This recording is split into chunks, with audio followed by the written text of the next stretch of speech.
Dun, dun, dun, dun, dun, dun, dun. Watch Me Now, Feel was the first song anybody broke danced to. You know, that was just in Wolf of Wall Street. Yeah.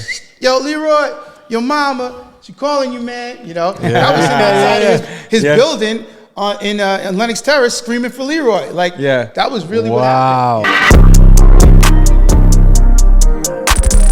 What's up, everybody? Welcome back to another episode of Before the Cut. We back in this with a guest, with a special guest. With a guest. Evan, why don't you go ahead and let everybody know who we are in the presence of? Yes, sir. Yes, sir. So we are here with Mr. Jason Castor, aka JC, aka J-Cast, with the band Iconic. Yeah, baby. Let's go. Reppin', you know. Yes, sir. There you go. Yes, sir. Merchandise is on it. Talk about it. New single coming out. New single coming out. Yes. What? Out of line, out of line. They didn't really want to give me the out of line, but how I spit it out, it's out of line, and it's 10/29 is our. We usually try to release every month or so, and our last release, Believed, is doing really well, pumping hitting the charts, hitting all the platforms. But yeah, out of line, 10/29. I'm excited. Perfect. And that will be available on all platforms: Apple Music, Spotify, the whole nine. YouTube, Tidal, Apple. That's dope. Boom. Go check it out. Dope. So before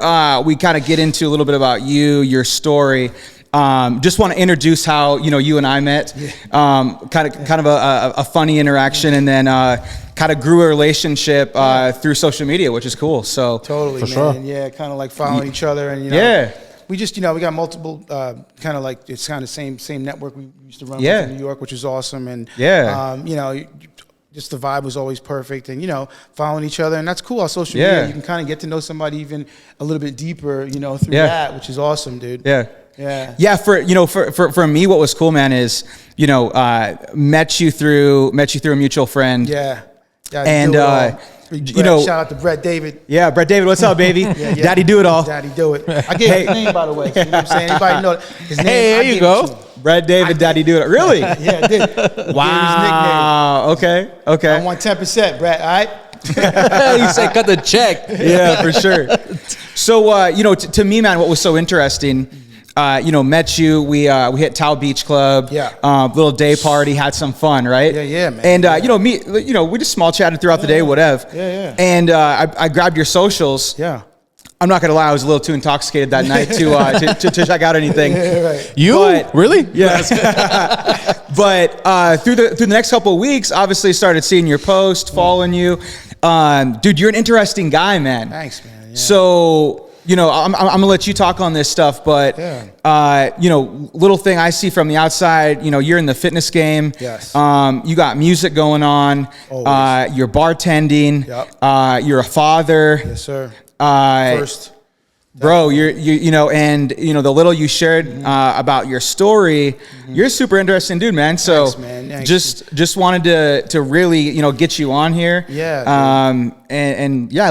Let's hear how J-Cast became J-Cast. It's pretty simple, man. And shout out to New York City for being a melting pot and pushing me to hustle. That's where you're from, New York? Yeah. We grew up a little bit outside New York, around the Rockland County area. Pops was what I call is the father of which started hip hop. I mean, it's just begun. Dun, dun, dun, dun, dun, dun. Watch Me Now, Feel was the first song anybody broke danced to. So we're talking about everything. So growing up in that. Who's your father? Jimmy Castor. Yeah, Jimmy Castor. Okay, Bunch was his band, and coming up in Harlem, and spending a lot of weekends in Harlem and soaking up all of that kind of funk soul vibe. Before that, he was a teenager, which is Frankie Lyman and the Teenagers. They used to just sing on the corner. Wow. And so all of that growing up was just everywhere. Right. That seems like a thing that's kind of true to New York, right? Is like starting out, having your group, your squad, and kind of just kicking it outside, doing your thing. There's Harlem, and then there's the rest of New York City. Harlem is just its own. Maybe not now, I pulled through there not too long ago, and I was like, wow, there's an H&M in Harlem? Yeah. What? I remember Grant's Tomb and Harlem Music Hut. I got the double CD of the Life After Death. We were standing online waiting for it, And, everything's kind of changed. The gentrification, we talk about that. I'm glad there's more money in that area, but it was just growing up, there was a lot of just culture. You know, I had both sides of it. You know, being almost in a suburban area, and in the weekends and everything else, going back into New York and being able to like soak that up. So I was able to kind of like get both sides of it, and you know, which kind of birthed that kind of rock. You know, when I heard like "Kill 'Em All" by Metallica, I was going nuts. Everybody's like, "Well, what is that?" And I'm like, "Dude, this is fucking tits." You know? So how was it? So how was it growing up? You know, obviously your dad having such an impact on music. Yeah. You know, how was that? Was that like what you? Was your dad always in music from like, you know, as far as you can remember? Exactly. So like I said, Frankie, if you know, Frankie Lemon and Teenagers, they sang a song called "Why Do Fools Fall in Love?" Yeah. Why do fools fall in love? Why do birds sing so gay? You know. Yeah. They say that he was the most exclusive, like the greatest singer ever. You know, obviously drugs and all of that. You know, but my dad was his stand-in. So he was 9 years old when he was writing songs, and dude, the helicopter's picking him up because Frankie's getting high. They're like, "Yo, call him into school. Like, yo, you gotta get to the show." And he's at 9 years old. He's like, "What the heck?" Helicopter's landing on top of the school. Wow. Pick him up and to, you know, stand in for Frankie. So like that, of course, was the start. And then he had the hit "Birth the Butt." I mean, we don't have to go crazy with going into pops, but when they go, "What we're gonna do right here is go way back into time." That's him. You know, that move that was just in Wolf of Wall Street. You know, when he's going, "Let's knock everybody out the park," and you're, "Yo, Leroy, your mama, she calling you, man." You know, I was inside his building in Lenox Terrace screaming for Leroy. Like, that was really what happened. You know, that's so crazy. Like from that point, he got the hit, and then it just took off. You know, and he was his own guy, and he was very original. You know, and people really respected him in the game. Plus, he was an amazing saxophone player. You know, he went to music and art where all the big ones went, you know. So so that was kind of like what birthed all of that. You know, he taught me how to play piano, solfeggio, and all that stuff. And then like I just took it from there, and you know, had to make my own. You know, it's hard being a son of an artist, you know, and not going exactly the route that you think that you're going to go, because you don't want to, you know, push the envelope. You don't really get respected because of it, because it's like, oh well, he's, you know, almost like a Jaden Smith situation where, you know, it's like, oh, he's got the pass already, so you got to work extra hard. And it's not like I was just trying to go left. It's just how it happened. You know? So I was just gonna say, hold on. So I got a question. You mentioned earlier Metallica. When you heard that, you know, you automatically were like, "This is." You think you said this is tits, right? I'm sorry for this. Excuse me for the PJ. Let's go PJ here. No. Great. You said you know, you liked it, obviously. Of course. So the genre that your dad was playing, that was, you know, I guess what I'm thinking is, you know, New York. You know, how old are you? Let's say I'm in the 40s. I'm already there. I'm in 40s. You know, 40. No, for sure. Yeah, but not like, I mean, right. No, I'm asking just because of the heavy hip hop influence. And people know, you know, it's been a minute, so it's like, you know, you're always gonna have years of knowledge, and you're always gonna grow. You know what I mean? Sure. So to me, age, numbers, and all that stuff really doesn't matter. I think that what matters is how relevant you can be and stand in the test of time and decades. No. I the only reason why I bring that up was because, you know, again, you know, if during that time, you know, New York is such a hip hop influence, to like and pursue a different genre of music, you know, is interesting to me. But again, I guess I'm curious, like, what made you go that route versus, you know, wanting to be the next, you know, Biggie and this drill music, all this stuff that you're seeing coming out of New York? and that was it. I didn't come out of that. You know, he was privileged enough to take me out of that. You know, so who am I to go back into that and talk about stuff that, and we just talked about that today. Why are we talking about stuff that we didn't live? You know, And I'm a true to myself. I'm very, you know, I take pride in that. I take pride in telling truth, you know, and being original, and you know, and I came from a suburban area that kind of was the best thing for me, because I was able to now walk in these rooms and really identify what the heck these people are talking about. When it comes to this music business, right? Number one.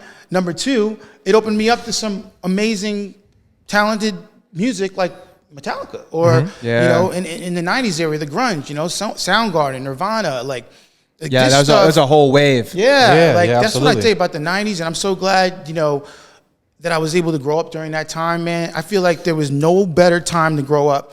But the 80s and 90s, you know, of course, the 70s I love. You know, I was a DJ, carrying records up 18 flights of stairs. That introduced me to it. I always had vinyl. It actually made me, you know, my upbringing really made me who I am. And it was pure. It wasn't like me trying. It was just like, I could fit in. I was an actor when I was a kid. I was on McDonald's commercials. I was with I was J.C. Penney. My dad put me right in there, and I'm good at that stuff. Yeah. Entertainment's it's kind of my life. But then sports come about. So it's like very, I definitely, now that I have kids and children, I see how hard it is to like define yourself. At that age. No, for sure. And all hard. of that on top of trying to you feel like you have to fill the shoes of your dad musically in a city where you're seeing, it's, like you said, it's a melting pot. I was just going to say and now that you said, you were in like some commercial stuff, entertainment at like a very young age, I could imagine, man, like that would be really tough as a kid because, not only you personally, you feel like you have these like big shoes to fill, like Chewy said.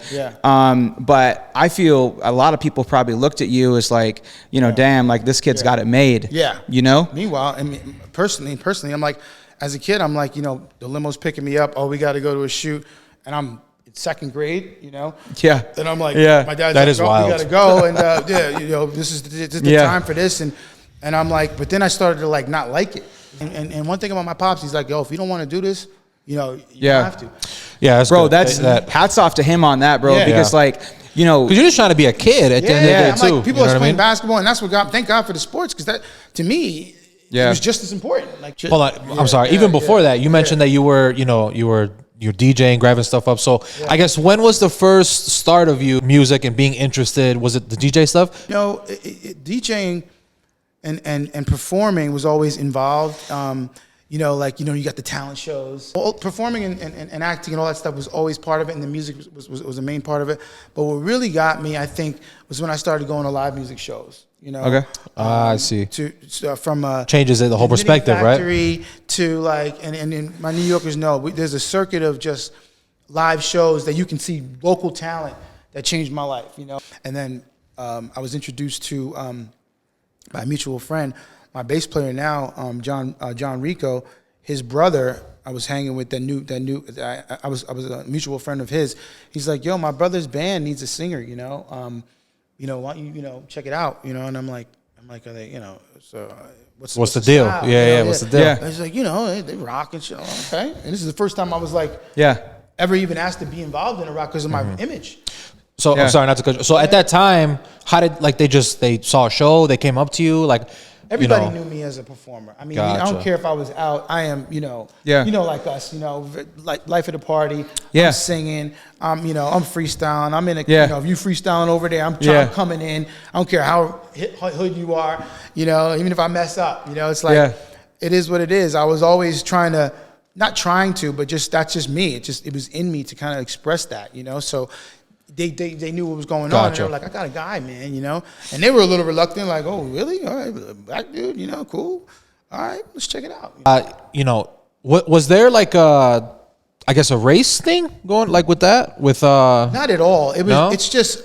It's hard to imagine New York would have there'd be. I guess I don't want to say segregated, but popularity at that time was a rock band. Maybe the only bands was Fishbone had a black dude singing. One of my favorites, Living Color. I was always compared to them. Living Color. You bring my into the sea, the cult of personality. That one? Yeah. That was like, and then the guitar player, Vernon, was a huge fan of my father, so I knew them. Yeah. So I would see them at the Wetlands all the time. I'd be down with Living Color, so I was like, this is it. This is rock and black and funk rock, and it was just like, so those things were a little bit of a challenge because they're like, well, where do we put these guys? Back then. Now it's a freaking open book. You could be purple and 6ix9ine, whoever we're talking about, purple face, and you could be it don't matter. So the color lines were a thing. If somebody looked at it as from a business standpoint, like a marketing standpoint, they're like, nah, that's not going to work. We don't know where to put these guys. One thing I'm curious on your thoughts on is Chewy and I talk a lot about social media and the power of social media, and I really respect people like you that have built a following, grew a fan base essentially from years and years ago before this whole social media world exists. Yeah. I know people that, they now have record deals. They have gigs going on all because of basically social media. So I'm curious on, what your thoughts are is, do you feel that you maybe have a more like authentic, true fan base versus today, right? Today it's like, it could happen by accident on today. Yeah, I respect originality. I respect, coming from the heart, the soul, cookie cutter stuff. And that was the thing. I was offered deals, solo deals. Yeah. And my band can attest to that. I said no to them. Yeah. I'm not I'm not going to leave my band. And we came up, and these, I'm talking about real deals, like on the table, like sign here, and I gave it up, Shouts to you, bro. I don't know many that would do that. Like wow. Drink champs. Let's get one of those. And that's absolutely. And that's wild. You say that because like the minute you said that, you wouldn't leave your band, I'm thinking in my head like just off the top of my head, like people like. 90s, early 2000s, like a Justin Timberlake, for example, leaves like NSYNC, even like a Beyonce, Beyonce. Beyonce. Well, I think that's a little different because we weren't even popular yet, Yeah. Right. NSYNC, Justin and the principle Beyonce, though of not leaving your Justin and Beyonce made that band. Yeah. So whoever was with that band is like, oh, you go ahead and do you already made me for the rest of my life. I don't ever have to. Yeah. I don't ever have to work again. But but for the simple fact of like, I'm gonna leave my band and I'm just gonna be popular and they're just gonna be not, and we're just gonna not like make music anymore because when you get those solo deals.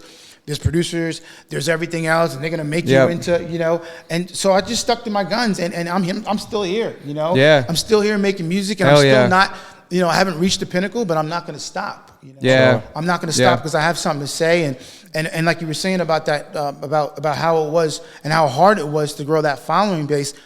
It's called they're called followers for a reason, but they would follow us to venues. Yeah. Followers, what we call followers were people, okay, we play 3 or 4 gigs. Arlene's Grocery to Crash Mansion, and they, groups following us. Yeah. Those are my followers. I mean, you can see those followers, see through that, I might not have a ton of Instagram followers, but the people that I do, they interact with me, right. And that's all I care about. I don't need this. Yeah. I agree. That's the most important. However hard it is to do all of that stuff is, I don't really buy in. I just try to post and try to keep up with it. We have a PR company, management company, all that stuff. I let them rock that, man. And I'll try to post real content and keep people engaged. And people reach out if they do. That's awesome. We got Shazammed a bunch of times. I'm like, dude, if somebody Shazams you, that means they had to stop and be like, yo, I gotta hear what that. If it's 20 people, that's pretty cool. I feel like I've won the freaking lottery. Yeah, one person Shazams me. I'm like, dude, this guy Shazammed me. Yeah, that's cool. That I get the chills. I'm like, that's why I do this. I don't do this. I make money. I'm hustling, man. I'm always hustling. I gotta. The money's it's never been the forefront of it. And it's almost like the icing on the cake. It's the journey. It's the people that passion. It's your passion. And it's what you got to say. And if you're true to the game, if you're true to yourself and you're true to what you say and what your message is, I believe that you'll inevitably be successful. Yeah. I wonder if you get that too from like your fighting background because you see, because you need to be like that. It's just like we need to get this going, or else I will give him I'll die. If this guy fucks me 100%. You know what I mean? Because you see that a lot too, right? Where a lot of people get, people are just a lot more emotional. They don't know how to handle these negative emotions, comments and stuff like that. But I mean, you're just kind of like, hey man, get it, work. Let's be consistent. Yeah. You know what I mean? Which is awesome. It's a good message, I think. I had to learn that, and mental health is a huge issue in this world, and it starts with like first and secondary emotions. That people they act on their instinct so much, and I had to do that, because maybe I was on a corner where I shouldn't have been, messing with the wrong, then I gotta, the defense is up, and but in general, like speaking in just everyday life, people react too quickly, man, before they even think about something, and it's like that's the primary emotion. Before that, it comes to that secondary state, so you got to really deal with that. And self-reflection is huge. You got to look at yourself, man, and be like, Am I overreacting? Like I do that all the time. I'm like, am I too, negative about something, or am I, I'm very animated, so some people might take my loudness as being negative, so I have to dial it back a little bit, but it ends up getting people in trouble. Yeah. Especially these kids, man. Yeah. So when did you become kind of self-aware to that? Did you have to go like therapy and stuff, or you just kind of always were? Therapy. Okay. I caught that because I go to therapy too. Yeah, I had to go. I still do, I dealt with. I think there's stuff that I maybe didn't deal with that I'm kind of holding on to. And I might choose like maybe alcohol or something that's like just something to kind of mute that and kind of let that kind of overzealous feeling of trying to be something so bad and having all these things going on that you're just like, dude, I just want to shut this up. Yeah. Mm-hmm. And I had to like pull back from all of that, bro. Like it was really messing with me, man. And I had to like talk to somebody about it, and be like, yo, and I'm not afraid to say it, I don't need any, I don't say that I don't need, it's not that I need anything. It's just sometimes, life comes at you and there's a lot of responsibility and a lot of people counting on you that you start to like get depressed because you're just, you're getting held back by all of these things. Yeah. Yeah. You want to go and you're like, sure, I can't go. Yeah. You're trying to break out of this, You want to control it. You want to help everybody, Don't get me wrong, kids in it, and I love all the responsibilities that I have, but me being such an ADHD, like wanting to take on so much, maybe I took on too much sometimes, Sure, no, it's a lot. Ends up messing up my, how I see myself, and that ends up being, and a lot of artists deal with that. We get. We deal with that. My whole right. My whole life was nose shut doors.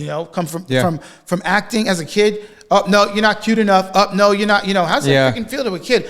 No, it's just like I'm over here dancing, trying to. No, and it was just so hard. Modeling. Nope, you got the part. You don't look cute, good enough. No, and it's just like trying to be in these little networks of in high school. Oh no, you're not.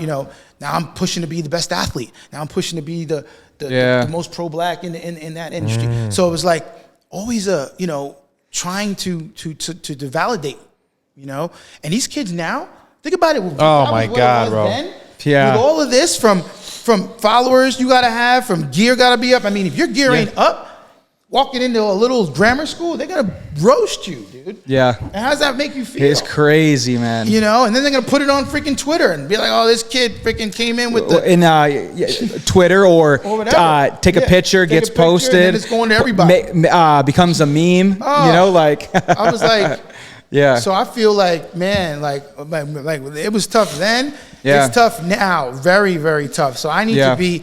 Which got me to my therapy point, which got me into like living more of a sober lifestyle in the sense of always having my game on to be able to see those signs in my own kids before they get out of control. You know what I'm saying? Like come to me, be able to talk to me. It's not. Don't be afraid to ask for help. And this is recently, dude. Like this is I've dealt with this over the course of the years. And. It's and I talk to my band about it, and that's why music to me, writing, that's when I get it out. I write so many songs like on my own. I was ready to kill myself, dude. Yeah, on my own, and that's one of our biggest songs. Wow. Believe. I was happening out of the pandemic. All we got is what we believe, and I know. You pick that song, and it's like all you really have is what you believe in. And that kind of makes you. Who you are and pushes you forward. Because the pandemic, everybody, if you didn't believe in, yourself, I shut down my business, my job. What happened to me? I ended up going to LA Film School for a Master in Music Composition. I'm going to graduate in 4 weeks, a 2-year degree online. Wow. Yeah. That's out of the pandemic. I was like, this training ain't going to be it. I got to move. I got to go with my passion, go with my gut. I don't have too many more resets. So let me do what I love to do.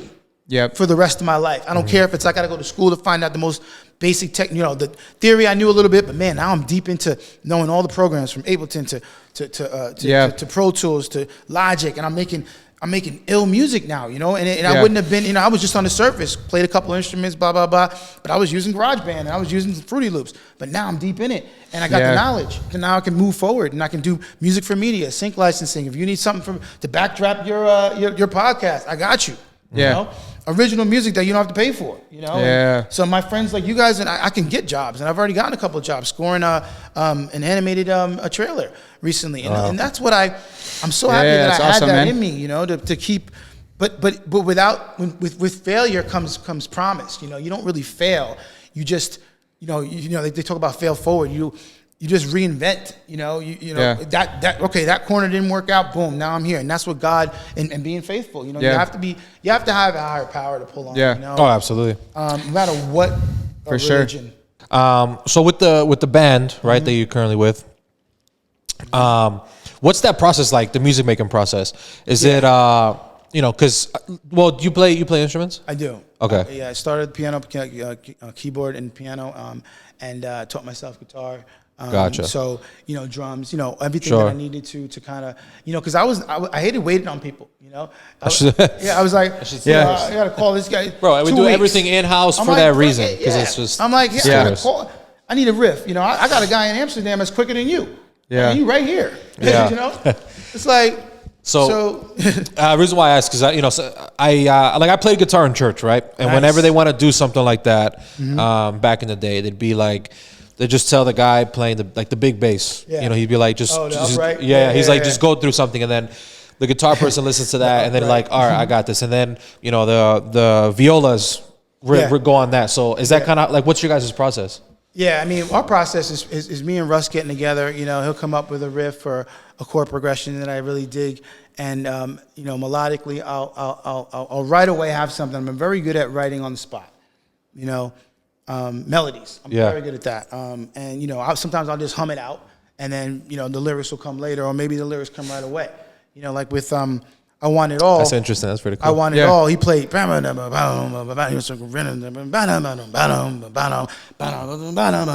was like, I want it all. The jewels, the money, the cars, the fame. Want every single neighborhood to know my name. I want it all. The controversy, the lies, the sex, the power, and most importantly, the respect. I want it all. And I was like, in 2 minutes.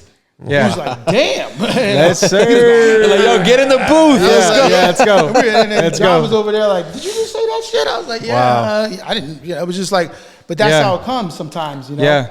Because it's just like, I get really inspired by like guitars and, you know, and just like chords and. Yeah. Bro, watching somebody just nasty, bro. Like just playing it like from this far away. Yeah. Bro, it sends. It's crazy. It sends just chills down your spine. Bro. Really so something like that you didn't write at all. Like that was just like in the moment. Right. That was off the top.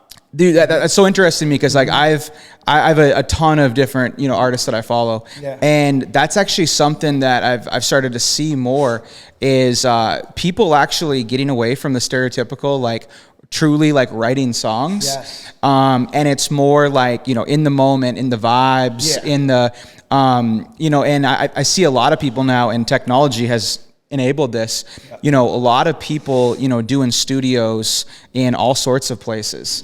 I see a lot of artists, the one that like really sticks out to me is like Post Malone. Post Malone locked himself in the pandemic in his like mansion in fucking Utah.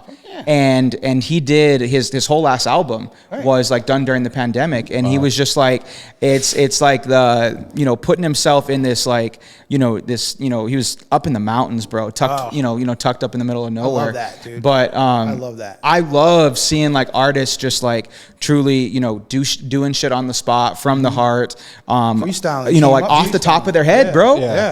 Came up, and sometimes that's some of the best shit. Like, for sure. I've seen some of the, oh man. So do you pull inspiration from like, you know, like where you're at area, like your mind, if you're in a specific studio or, you know? Yeah, or like, you know, or from the, you know, like I said, from the riff or from the, it'll take me somewhere. You know, me and Russ are, you know, shout out to him. He's my writing partner, and for years. I mean, I've known him for so long, and you know, we come from two different places. You know, he's, you know, he's this Jewish, you know, white kid from Long Island. You know, and I'm this, you know, hybrid from wherever, right? And it's like, you know, we just connect, and it doesn't.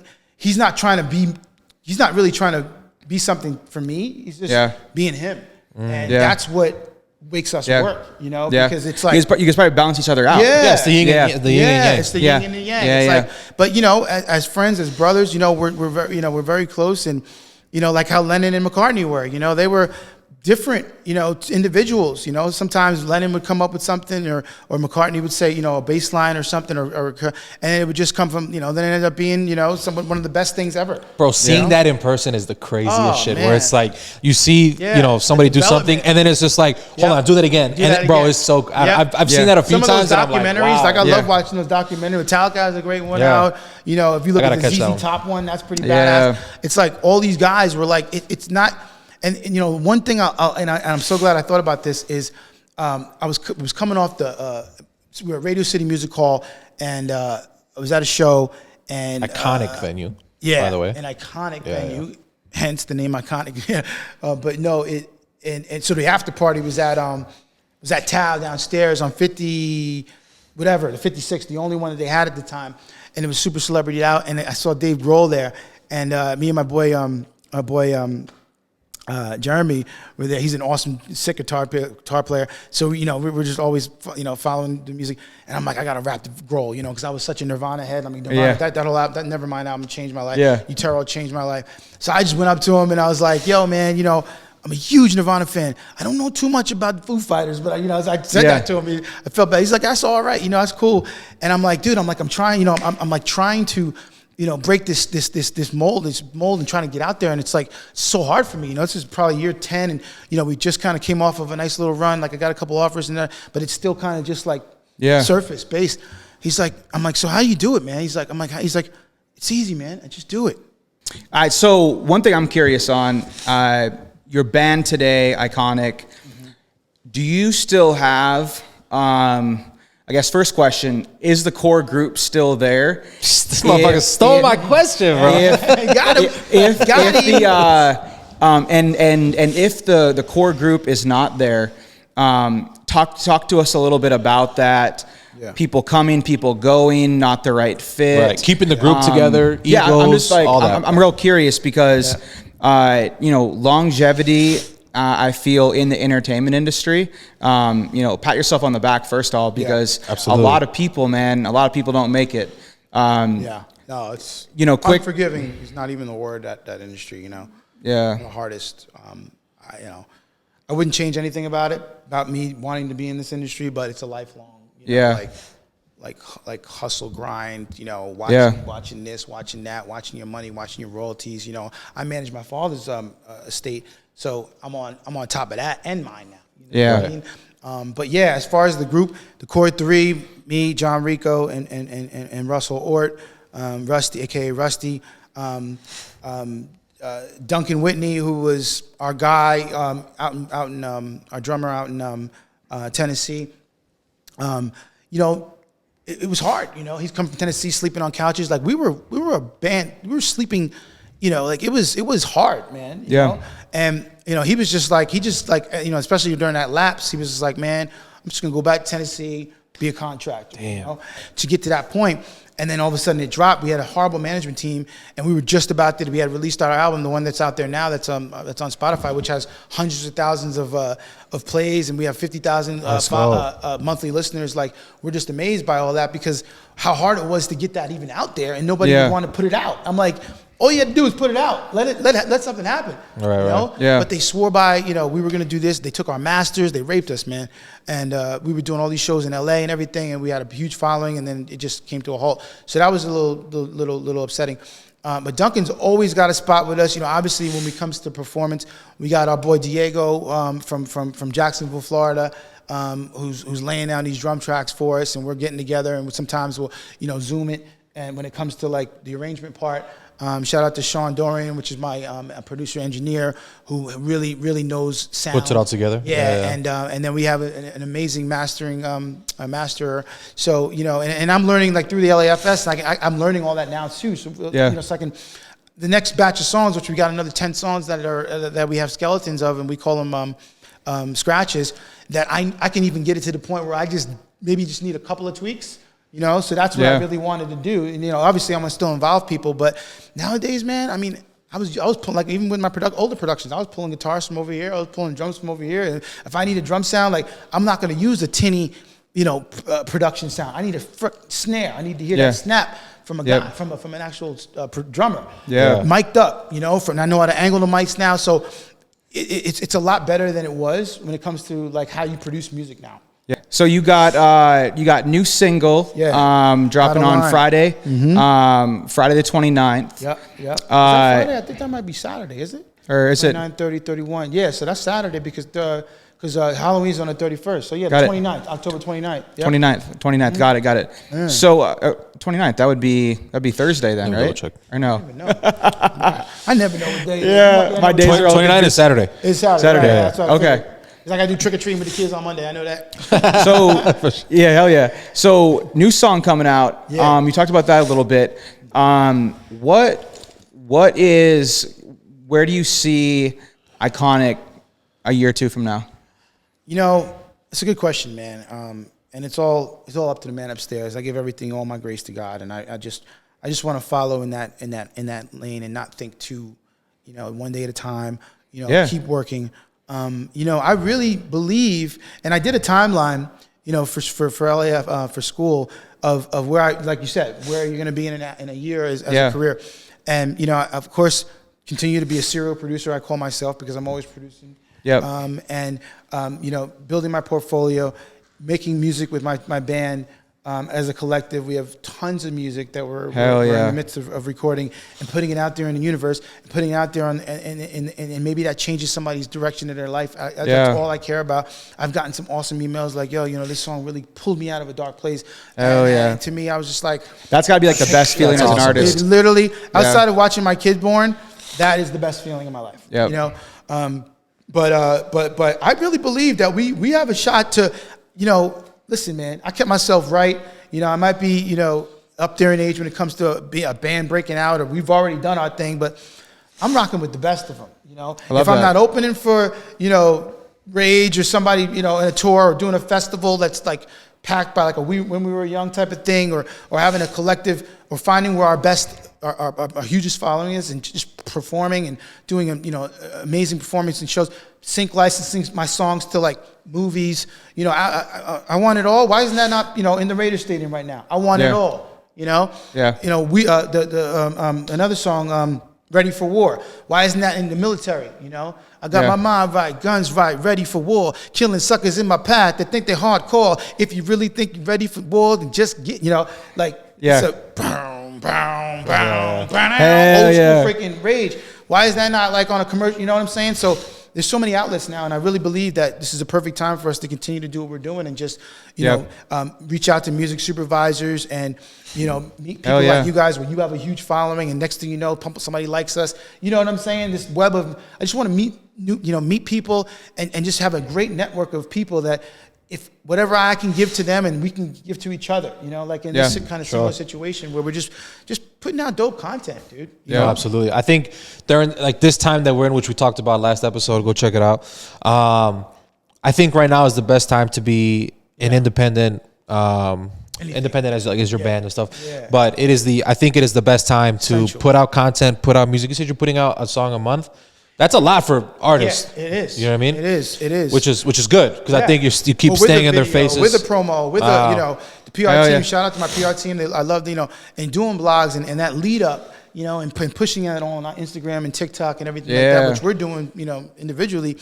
That's a lot, going up to that. You want to space it out. Like I would say every other month or so, whatever we're doing in 2 months, and then of course, the next one after that is Sinister, which I'm going to shoot the video in a month. That might happen in the front of the year because a lot of the business kind of dies down at this time. Yeah. A lot of the holidays. Huge Jewish community when it comes to the business. So they kind of just shut down. So we're cool with that. This is our time to build the other stuff up. So we have opportunity because one thing about this stuff, it's quick right now. Yeah. So if you slip and not post and not drop something, they forget about you. That could have been the breakthrough clip, 100% song, bang. And I'm be forget if I don't continue to push this. If I'm not foot on the gas, I don't have too many more resets. This is it. If the foot ain't on the gas at this point, and I told everybody be ready because we're gonna be coming.